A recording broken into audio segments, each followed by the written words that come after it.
Et bonjour, c'est Lucas de Ma Vie de Vigneron. On se retrouve de nouveau au chai. En effet, les vendanges se sont terminées il y a une dizaine de jours.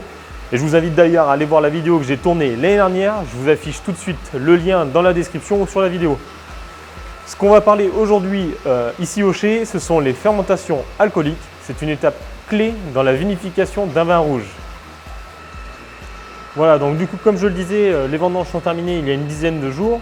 Du coup, on a encuvé la vendange directement à l'intérieur des cuves. Donc actuellement, il y a un mélange de pellicules, de raisins, de pépins, de pulpe et de jus.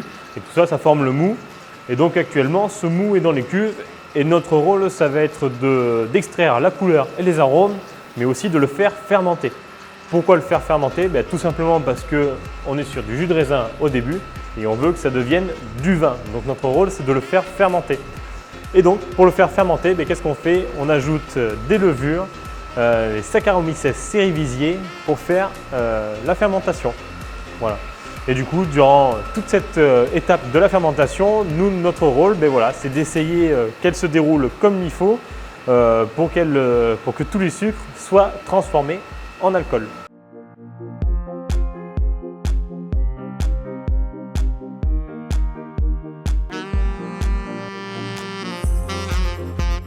Donc du coup, comme je disais, notre rôle, c'est d'essayer de faire en sorte que la fermentation se déroule comme il faut et d'extraire les arômes et la couleur. Donc, première chose, pour extraire les arômes et la couleur, ce qu'on fait, en fait, on utilise des pompes. Là, j'en ai une juste ici, là, derrière moi. La pompe, en fait, elle sert à pomper le mou en bas de la cuve et le renvoyer en haut pour que celui-ci repasse au travers des raisins, au travers des pots de raisin, pour pouvoir extraire la couleur comme il faut. Voilà. C'est le même principe que si on avait un café qu'on voulait plus corser, on le repasse une seconde fois à travers le marc pour qu'il soit plus fort, tout simplement. Aussi simple que ça. Donc ça, c'est la chose qu'on fait quotidiennement pour une fois ou deux fois par jour, entre 20 minutes et une demi-heure par cuve. Donc ça, on le fait sur toutes les cuves, c'est obligatoire. Et dans le même temps, il y a la fermentation qui se déroule, qui elle va durer une dizaine de jours. Et en fait, donc, la fermentation, c'est une petite levure, donc c'est un petit micro-organisme, c'est une minuscule, qui va fermenter et qui va transformer donc, le sucre contenu dans le mou en alcool, en éthanol principalement. Et du coup, donc, nous, notre rôle, c'est de lancer cette fermentation. Donc on utilise des souches de levure sélectionnées pour pouvoir être sûr qu'il n'y ait pas de mauvais goût qui se développe. Et ça va être après de suivre la fermentation. C'est-à-dire surveiller la courbe de densité. Je vais essayer de vous en afficher une juste ici, parce qu'on part au début la densité du mou est autour des 1100, 1090 à peu près. D'ailleurs on dit 1000, mais c'est plutôt 1, parce qu'une densité logiquement c'est supérieur à 1 ou inférieur à 1. Mais bon, nous on dit 1000 parce qu'on est un petit peu différent. Donc du coup 1090, 1100 à peu près. Et puis ça va diminuer jusqu'à passer en dessous de la densité de l'eau, c'est-à-dire en dessous de 1 pour terminer à 0,993 dans ces 992. Voilà. Donc ça c'est comme ça qu'on suit la fermentation pour savoir où elle en est. Voilà. Et dans le même temps, on mesure la température pour surveiller que les cuves ne montent pas trop en température. Parce que la fermentation, elle se déroule en général entre 15 et 28, 29, 30 degrés au maximum.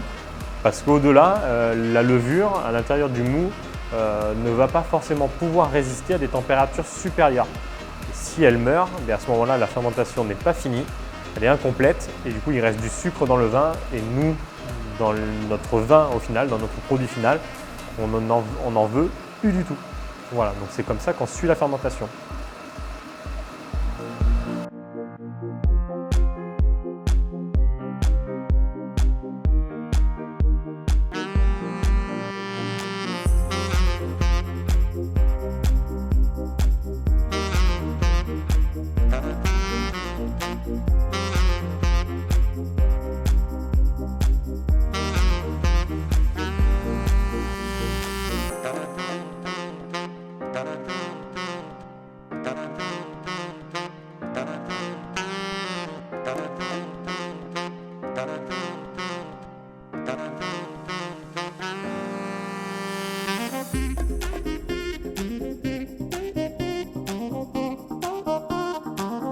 durant la fermentation, il se passe des phénomènes physiques, chimiques.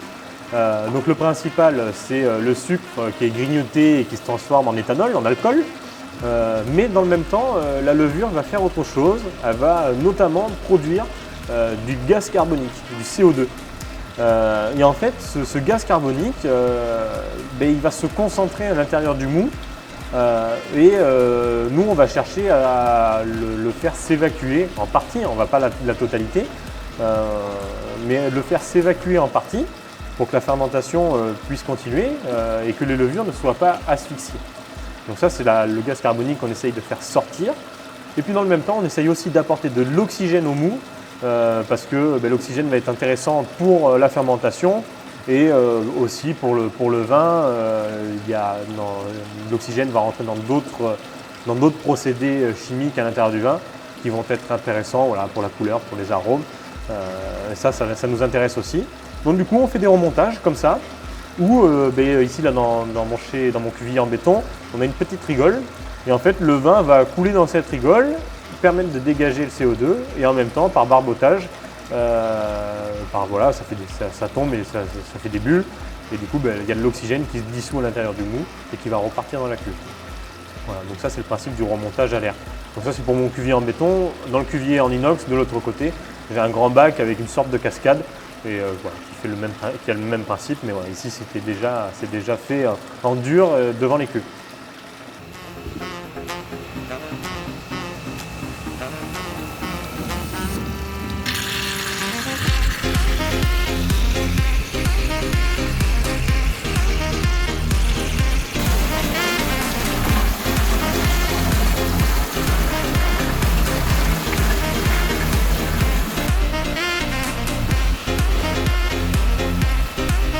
Voilà, donc là j'utilise une pompe qui fait à peu près 200 hecto-heures.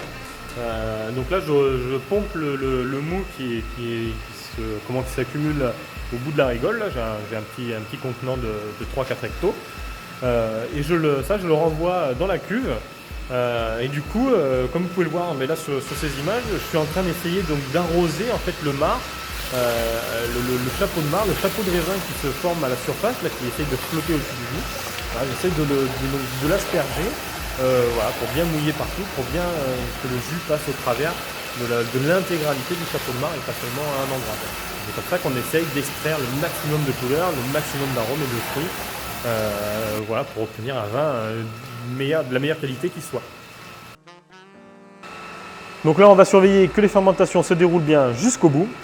Si tel est le cas, si les fermentations se terminent comme il faut, on portera un échantillon au laboratoire pour vérifier qu'il n'y ait plus de sucre.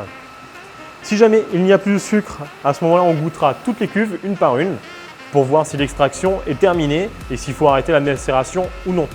Si on stoppe la macération, à ce moment-là, on parlera donc d'écoulage, c'est-à-dire qu'on va récupérer le vin qui a de contenu à l'intérieur, et de pressurage, parce qu'il va rester les raisins qu'on va presser pour récupérer le vin de presse. Mais ça fera l'office d'une prochaine vidéo qui devrait arriver d'ici une quinzaine de jours.